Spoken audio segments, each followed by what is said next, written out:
दोस्तों आज हम बात करेंगे भारत के कुछ ऐसे कानूनों के बारे में जिनके बारे में शायद आप जानते तक नहीं होंगे।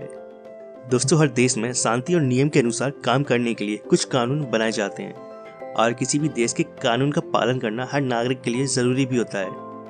और जो लोग कानून का पालन नहीं करते हैं उन्हें सज़ा दी जाती है। दोस्तों हमारे देश भारत में भी कानून है और जिनका पालन ना करने पर लोगों को सज़ा भुगतनी पड़ती है।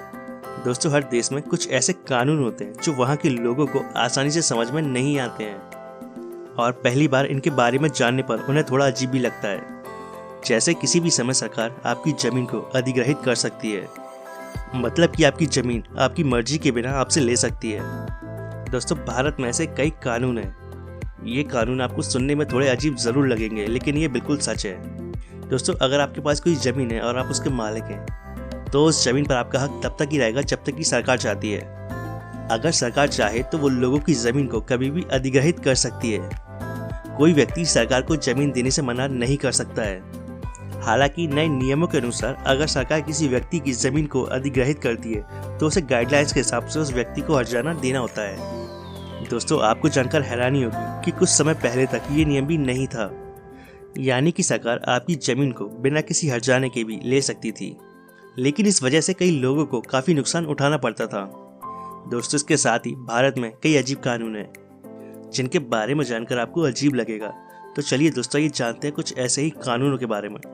Ministry of women and child development कानून के तहत कोई अकेला आदमी किसी लड़की को गोद नहीं ले सकता है, हालांकि वो किसी लड़के को गोद ले सकता है। द लैंड एक्विजिशन एक्ट 1894 के अनुसार सरकार आपके ना चाहते हुए भी आपकी जमीन किसी भी समय आपसे खरीद सकती है।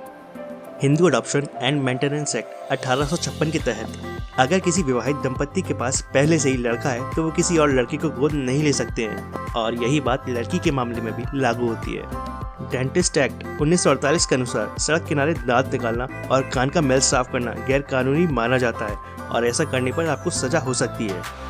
दोस्तों क्या आप जानते हैं कि फैक्ट्रीज एक्ट 1948 के तहत भारत में महिलाओं का रात में फैक्ट्री में काम करना कानून के खिलाफ माना जाता है। इसके अलावा अगर आपकी गाड़ी का दिन में एक बार किसी वजह से चालान कट गया है तो पूरे दिन दोबारा चालान नहीं होता है। दोस्तों भारतीय व्यवस्था अधिनियम 1875 के तहत एक आदमी को शादी करने के लिए 21 साल का होना जरूरी है। एक आदमी को शादी करने के लिए कम से कम 21 साल का होना चाहिए, लेकिन यहाँ एक मजेदार बात यह है कि यदि वो व्यक्ति किसी बच्चे को गोद लेकर बाप बनना चाहता है तो ये काम वो 18 साल की उम्र में ही कर सकता है। दोस्तों आपको ये बात जानकर हैरानी बिल्कुल नहीं होगी कि इनमें से कुछ कानूनों का उल्लंघन पुलिस के सामने ही किया जाता है और पुलिस इस पर कोई रिएक्शन भी नहीं देती है। दोस्तों आपकी इन कानूनों को लेकर क्या राय है प्लीज कमेंट करके जरूर बताएं और वीडियो अच्छा लगे तो वीडियो को लाइक एंड शेयर करना ना भूलें। And thanks for watching.